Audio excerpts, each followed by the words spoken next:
Good morning, everybody.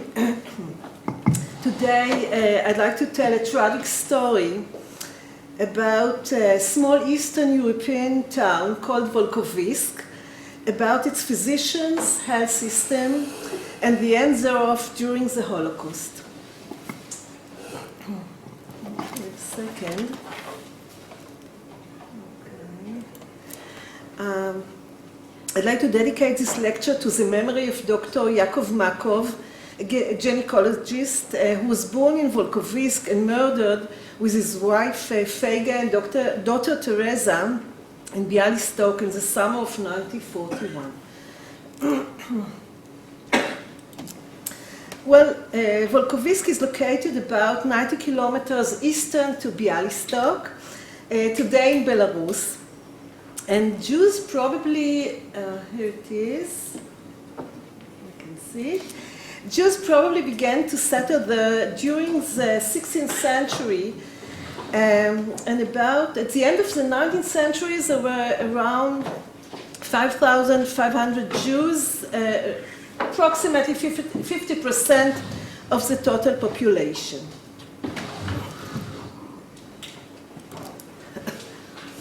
Until the end of the 19th century, there was no Jewish hospital in Volkowisk. ככה יותר טוב? Okay. Until the end of the 19th century, there was no Jewish hospital in Volkowisk, only a mobile military hospital that rarely served Jews. When a Jew in the city got sick, they would invite Dr. Mintz, who was very popular in the city, and if the disease was more serious, they would move the patient to Bialystok or other places. Mostly they never came back.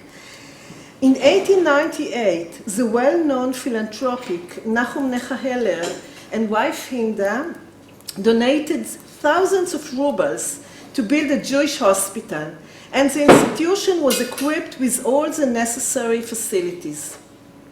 Heller also helped to maintain the hospital by making considerable donations every year and taking care of planting trees around the hospital. The hospital was, here you can see, the hospital was overseen by the philanthropist's two brothers, Shraga Fabel Heller and Leib Heller, as well as Samuel David Yanovich. Okay. Affluent residents stayed away from the hospital and received treatment at home. In any case, that was the case until the end of the First World War, when mostly war-wounded were hospitalized there. With the establishment of the independence Poland, the building was taken over by the Poles, and the issue of hospital ownership was conducted in the municipal court. Only after much pressure from various parties did they agree to return it to the Jewish community, at which time they were forced to renovate it.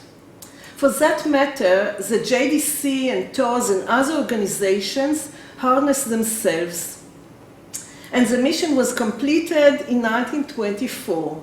And there was a big celebration in the town, and the institution was expanded to include special departments for surgery and internal diseases, maternity wards, and more. Jewish residents of the city paid fixed fee for the hospital, and American Jews of Volkowisk origin also sent money. At that time, there were already wealthy people among those hospitalized who realized that the hospital was functioning to everybody's satisfaction. Until the First World War, the chief physician was Dr. Galai, and a fellow from Grodno named Lubitsch was also employed there as a pharmacist. But after the First World War, the chief physician was Dr. Weiner, also a rabbi. And after a while, the hospital management passed to the hands of Dr. Shidletsky. You can see Dr. Shidletsky here. He's the first, a pediatric. He studied in Krakow and in Vilna and became a physician in the hospital and then became the manager.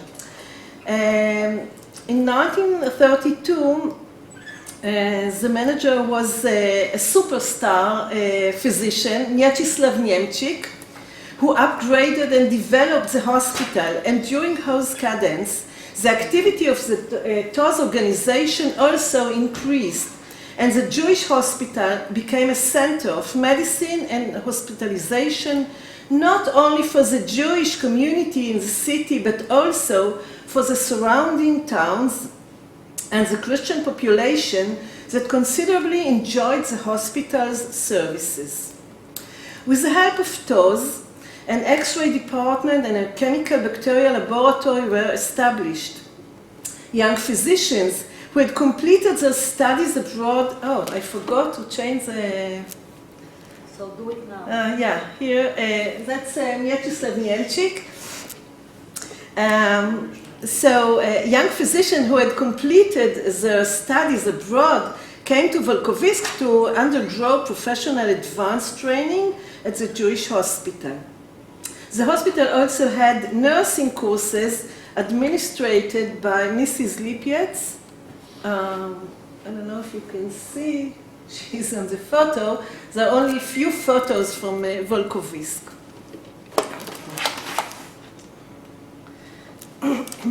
The Volkowisker Leben weekly, dated June 16, 1939, published an article by Sioma Galin, including details of TOS activities as followed. TOS rented an apartment in the city center, and all its services formerly provided within the hospital were transferred to this apartment. In this new clinic, 342 people received medical treatment over the last few months, and a counseling station for pregnant women has been established. The station provided treatment to 76 children, and over the last 3 months, 422 cases. In the last budget year, 1938, 988 patients received medical treatment at the hospital. 7,444 hospitalization days, 210 children were sent to recuperation in Volkowisk and elsewhere. These details may inform us the nature and the scope of TOS activities during Dr. Niemczyk's tenure as the manager of the Jewish hospital until the outbreak of the war. So, a few minutes about Dr. Niemczyk. He was born in 1900 in Warsaw, studied medicine in Warsaw, Berlin, and Vienna, and was qualified as an MD specialist in internal disease. He was also and active in the center of the World Zionist Organization, deputy chairman of the Polish Municipalities Representatives Association, and a member of TOS Other Center.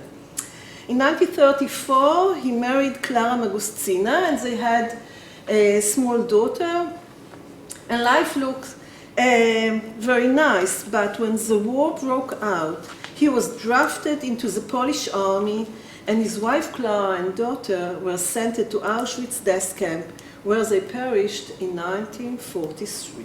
The slide is okay? Yeah. On September 18, 1939, the Red Army invaded Volkowisk, and for about 2 years, the communists dominated the place until Operation Barbarossa, when the Germans invaded the area. The city was bombed by the Germans, and among the damaged buildings was also the Jewish hospital. Dr. Isaac Goldberg, who began working in the hospital shortly before the outbreak of the war, described it in his memory. The hospital itself was bombed, and many patients were killed, among whom were 2 hospital nurses. He himself was deported to Auschwitz, saved, and immigrated to the States. Upon the German occupation begins the murder of Jews. Communist Jews activists were handed over to the Germans and executed. The Jews of Volkowisk were obligated to wear a yellow star, as like all the places, and mark their homes, were imposed with restrictions on movement, and a Judenrat was established, headed by two physicians, Dr. Isaac Weinberg, a radiologist, along with Dr. Yaakov Shidletsky, the former manager of the hospital. These two physicians, contrast, completed each other harmoniously. Weinberg became assimilated and aristocrat. Shidletsky, popular, likable, alert. It was said that what both have in common was honesty and devotion to the public. Wait a second. Here you can see Shidletsky in the right, and Weinberg, you can sit down. There's only one photo of him. During a conversation with a friend, Dr. Weinberg said, "Only in the forest I can be both a Jew and a person." He meant to say that by helping the partisans in the struggle against the German, he could realize his values as a Jew and as a person. So he did. He helped the partisans. Of course, it was forbidden. At the beginning of September 1942, the news item on imprisonments began made in Volkowisk. It immediately became clear who the prisoners were.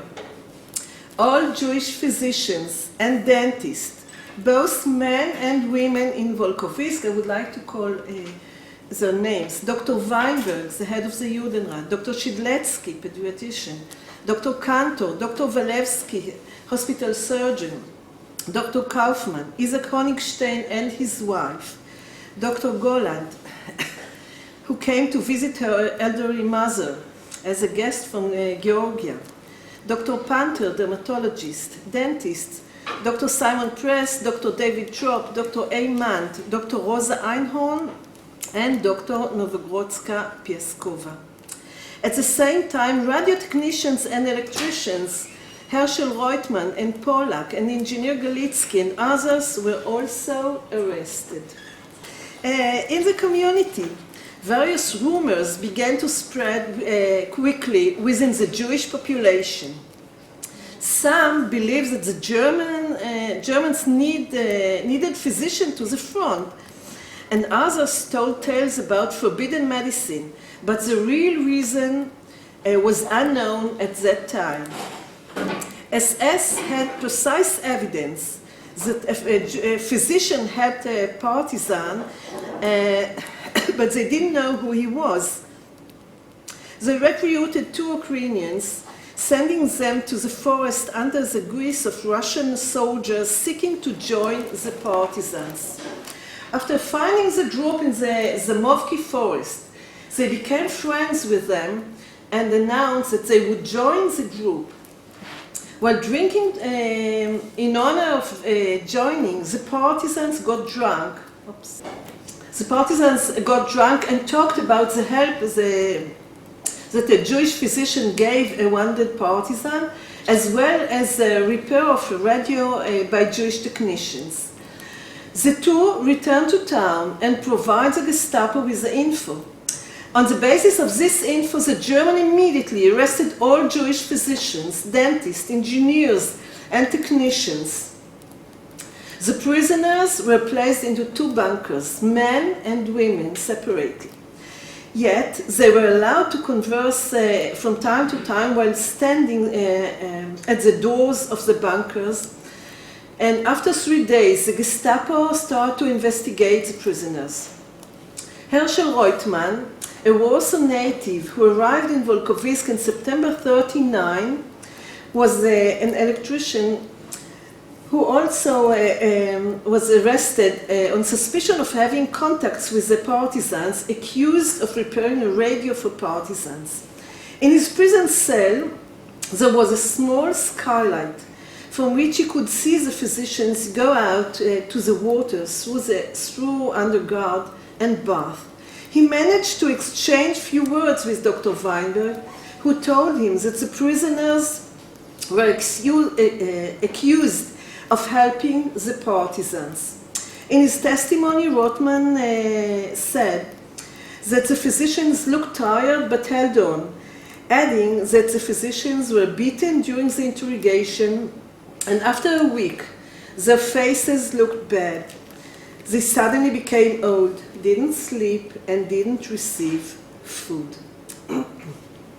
After the interrogation, the prisoners were informed that they had 1 week to reflect on the matter, and if by that time none of them confessed, they would be all executed.